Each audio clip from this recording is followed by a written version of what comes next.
Am I wrong for involving the police after my mom abandoned my younger siblings on my doorstep and left town? When I turned 21, I left my parents' house because it had become unbearable. My name is Liam, and I'm currently 23 years old. My parents acted as if everything I owned was also theirs, constantly prioritized my younger siblings, and treated me like unpaid help. When I moved out, my dad, Paul, told me not to let the door hit me on the way out. I had been working at the same full-time job for nearly 5 years, and I rented the smallest, most affordable apartment I could find. Less than a month later, my parents, Paul and Sarah, started calling me, begging me to come back home because they needed someone else to take care of my younger brothers. I refused. I was finally enjoying my independence. Eventually, my dad guilted me, saying family should come before personal freedom, and demanded I return and pay them rent. I told him I was finally living for myself and that my life mattered too. We didn't speak for months after he said, "Let's see how long you last without us." I don't know what he expected, but I was fine without him. Slowly, my family and I started to mend our relationship once they realized I wasn't crawling back. Still, they had a hard time accepting that I now held the reins instead of them. Even though the two closest to me in age were in their late teens, my parents would occasionally beg me to watch my youngest siblings. It felt hypocritical, since they'd always dumped the babysitting duties on me when I lived there. When I brought this up, they gaslighted me, then went silent for months again. Eventually they reached out asking for help, as always. I had recently bought a second-hand gaming console, but I could only afford the single game that came with it. One Saturday, my mom asked me to watch my two youngest siblings for a while. She showed up, practically shoved them inside my tiny apartment, and left. I called her, insisting she come back for them, but she didn't return until after 10 o'clock in the evening. She was furious that I interrupted her plans. I warned her I wasn't babysitting for free anymore. If she left them with me without asking, I'd call the police and not even open the door. The next morning, I realized my gaming console was gone. I suspected one of my siblings had taken it, so I called my parents. My mom admitted my youngest sibling was playing with it, and she didn't have the heart to take it away. I told her it was stolen without my consent, and I was coming to get it. I biked to their house immediately. When I arrived, my sibling was crying because the console's battery had died, and they couldn't find the charger. When I asked for it back, my dad grabbed it and said I could have it if I helped out more with my siblings. I wasn't bluffing when I said I'd call the police if he didn't give it back. He refused to relent until I started dialing. My mom panicked and handed it to me, saying it wasn't worth having the police involved. My dad called her a traitor and demanded it back, but I left with it. Before leaving, I told them I wouldn't hesitate to call the police if this happened again. If they wanted a gaming console for my siblings, they could buy one themselves. My dad screamed at me for disrespecting him. I said I was an adult and he'd never respected me. I was done. We haven't spoken since, except for one text from my mom asking me to babysit again. I told her I'd only do it if they paid up front. After their theft and behavior, I wouldn't work for free anymore. She never replied, and that's fine with me. They can handle their own responsibilities. I'm an adult with my own life and place. Update. I almost forgot about this account, but I came across my original post while scrolling online. I realized I never provided an update, so here it is. Some light drama and police involvement followed. I thought it might be worth sharing. After months of no contact, my parents suddenly called to ask me to watch the kids, acting as if nothing had happened. I told them I wouldn't do it unless I was paid, and it had to fit my new work schedule. I no longer had Saturdays off. As usual, my dad exploded, demanding I step up and help. I reminded him he dumped his responsibilities on me at my age while working weekends to avoid them. I was done. My mom snatched the phone from my dad after he started screaming into it. Sundays are my only days off, so I told them I'd only babysit then, and only under my terms. I stated it would cost $50, and they'd need to prepare my siblings' lunches, dinners, and snacks ahead of time. Feeding them wasn't my responsibility, and I wasn't about to spend my own money on it. I also made it clear that if anything of mine was stolen again, like my gaming console was last time, I'd involve the police. I'd kept the receipt and written down the serial numbers so I could prove it was mine. My mom flew into a rage, swearing like a sailor who'd lost a tooth. I let her rant, staying silent on the line until she demanded I say something. I repeated, Sundays only, $50 up front, pre-packaged meals, and zero tolerance for theft. There was stunned silence on the other end. Then my mom started shouting again, saying my siblings, who are 14 and 17 years old, had been picking up the slack since I left and deserved a break. I laughed and said, "Oh, like the breaks I got? Never!" She tried to argue it was different because I'm the oldest, but I shot that down. I told her I missed out on my own childhood because they parentified me. Now that I live on my own, I'm not taking over their responsibilities again. The teens they still have at home are perfectly capable of doing the things I used to do. She shifted into victim mode, saying my younger siblings were disobedient and refused to listen. I told her their problems weren't mine to fix.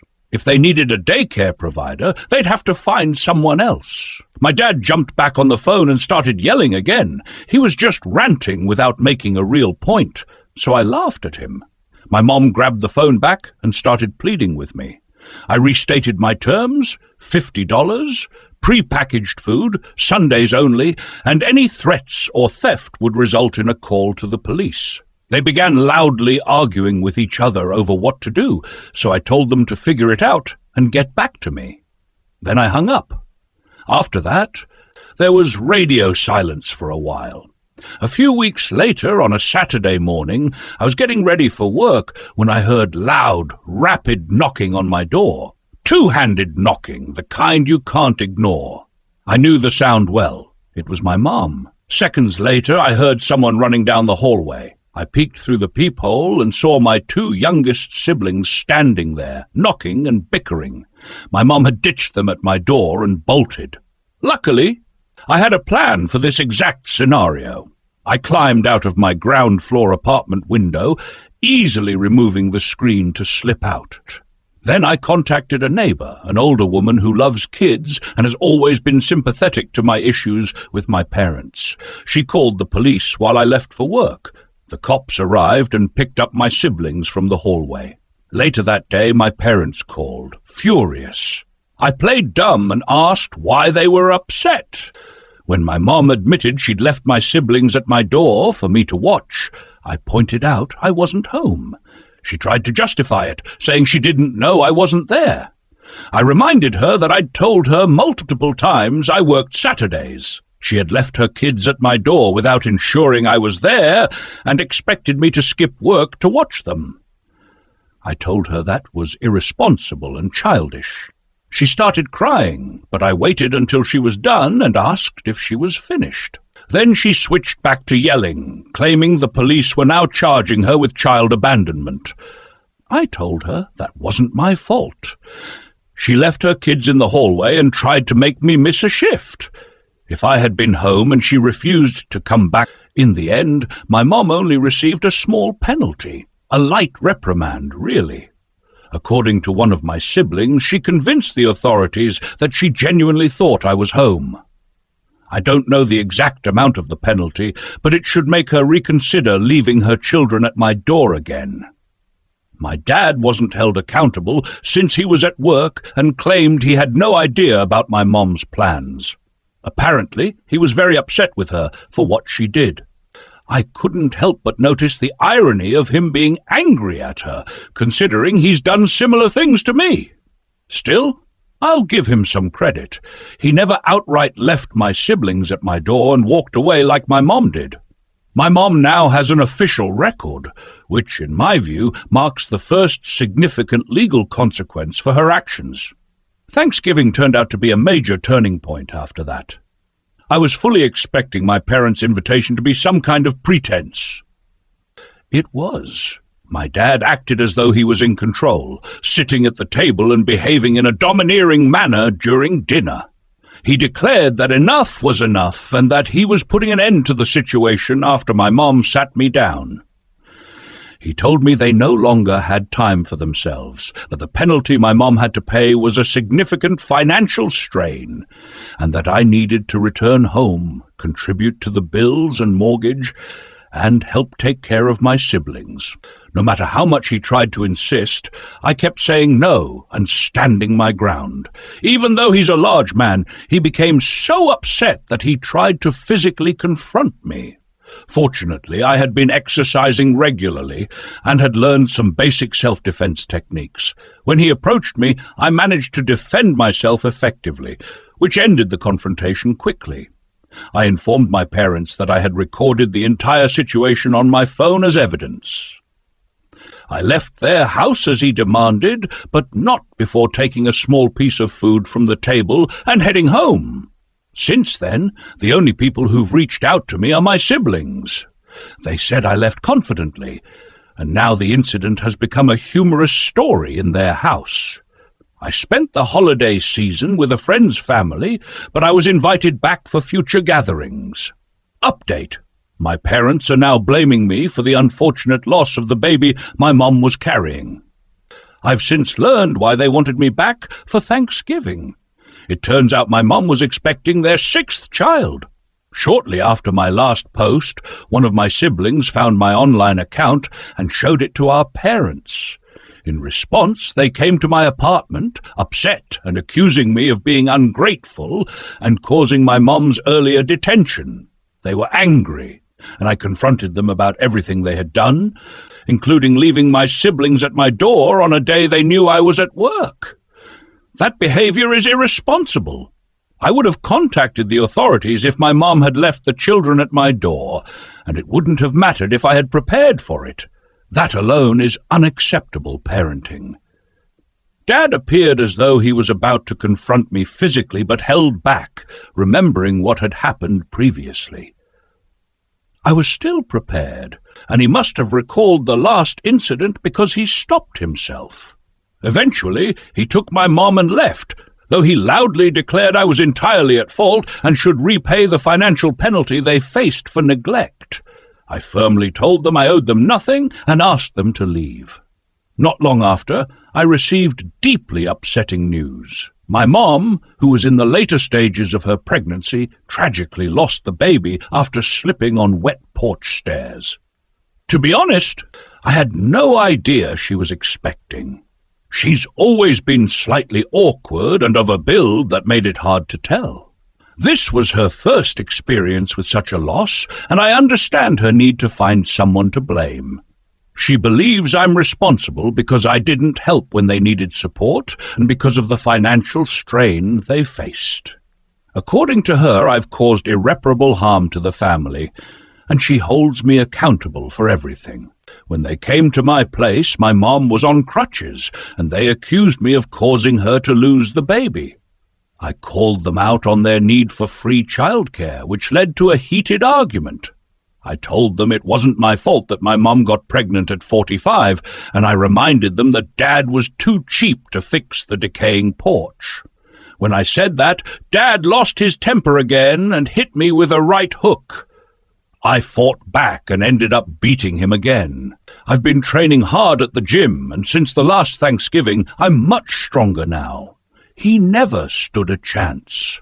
My mom yelled at me to stop when I broke his nose and knocked out his 2 front teeth.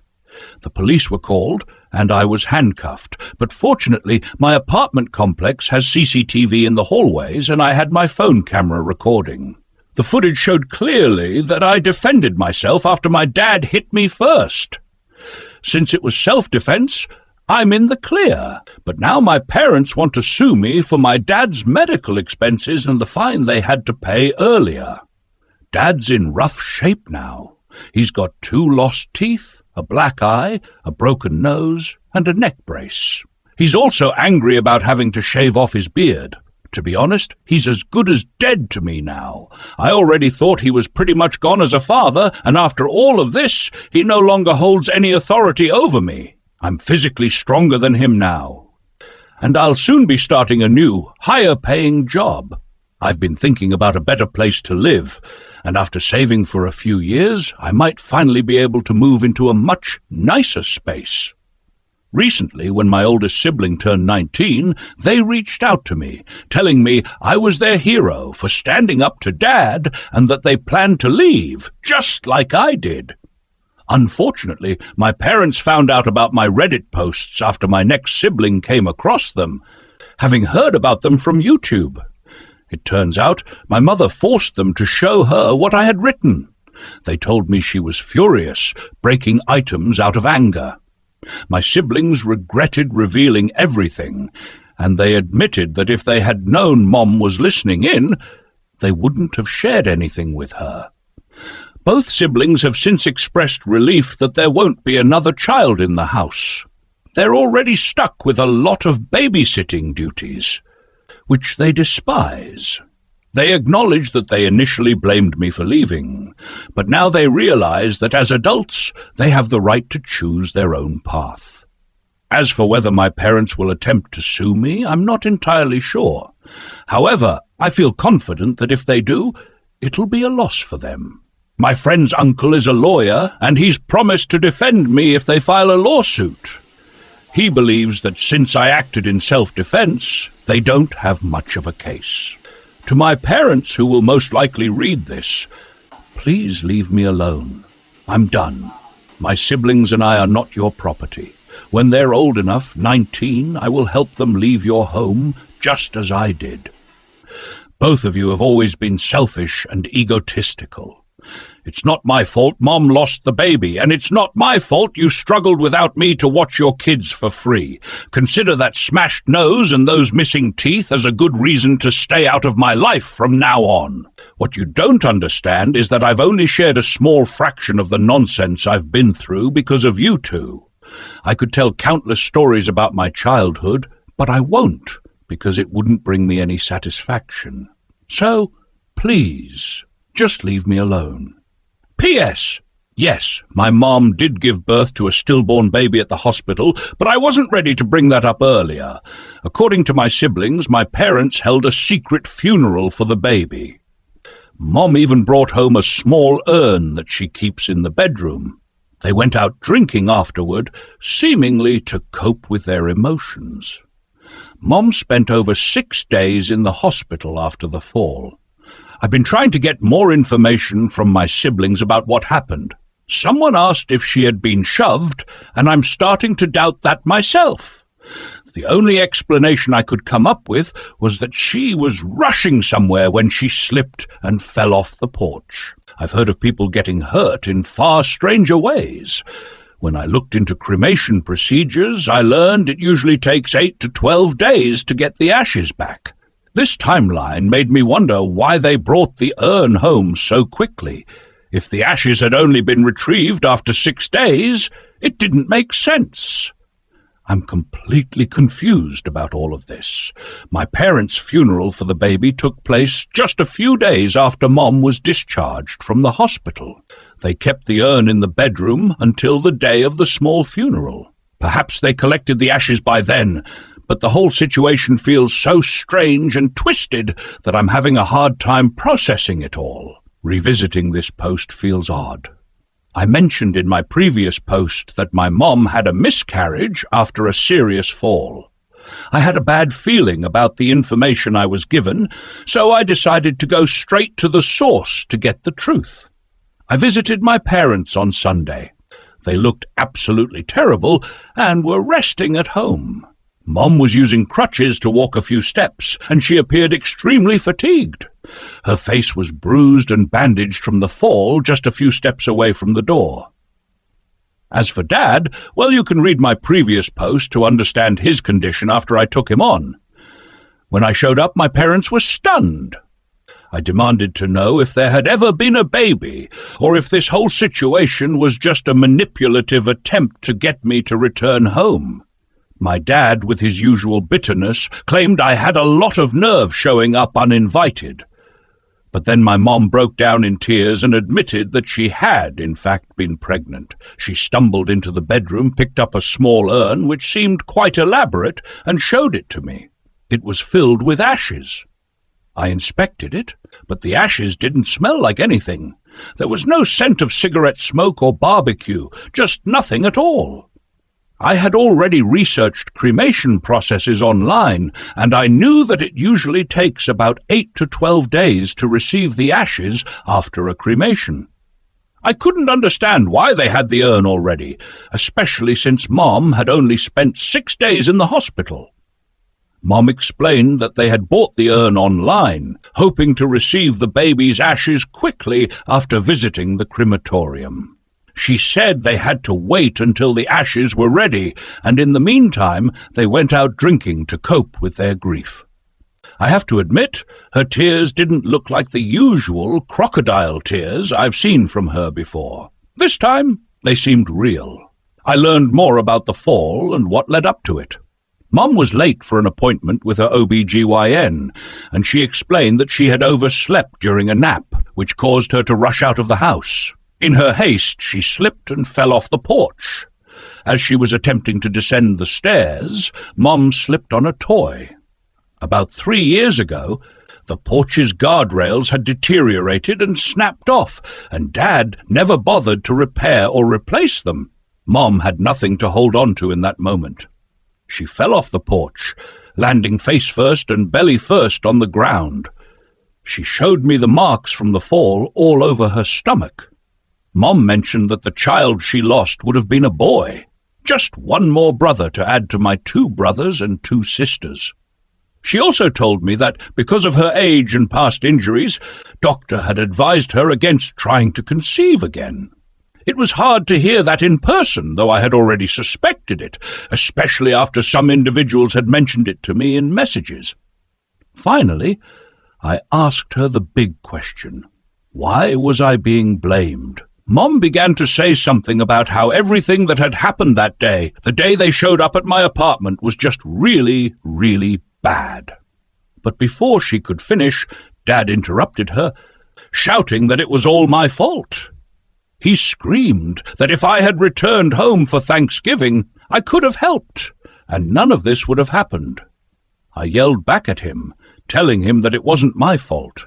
It was his fault, because if he had actually fixed the porch, Mom might not have fallen in the first place. Moreover, he hadn't even bothered to tell me that Mom was pregnant during Thanksgiving. He never mentioned it. Instead of taking sides, my mom left the room in tears as my dad and I continued yelling at each other. He turned bright red, looking furious, and screamed for me to leave his house. He even waved an old hunting knife at me. As I was walking out, he told me I was no longer his son. I told him I hadn't seen him as a father in years. Before I left, I told him I would be seeking a restraining order and that the next time he tried to hurt my siblings, I wouldn't hesitate to involve the authorities, just as I had done when he attacked me. I told him that if he tried the same with my siblings, he would regret it, and if he threatened or harmed them, I would call the police or CPS without hesitation. He swore at me, and in his rage he muttered more insults. I told him that the insults he was throwing at me were also an insult to my mom, which seemed to send him into a further rage. I gave him a one-finger salute and rode off on my mountain bike. So, I suppose that's my response for now. I'm not sure what the truth is if this isn't it, but does it even matter at this point? As soon as I'm able, I will file for a restraining order, and once I start making more money at my new job, I plan to move into a better apartment. At this point, I'm not sure if I'll update again. Unless my parents do something terrible to my siblings, I don't think I'll keep posting, as thinking about all of this just depresses me. I hope my message has been clear to them. Even though I've already confronted Dad twice, he still held that knife with a hint of fear in his eyes. Maybe he views me as a monster now, but if that means he'll stop hurting my siblings, then that's okay. If he is the real monster in this situation, So be it.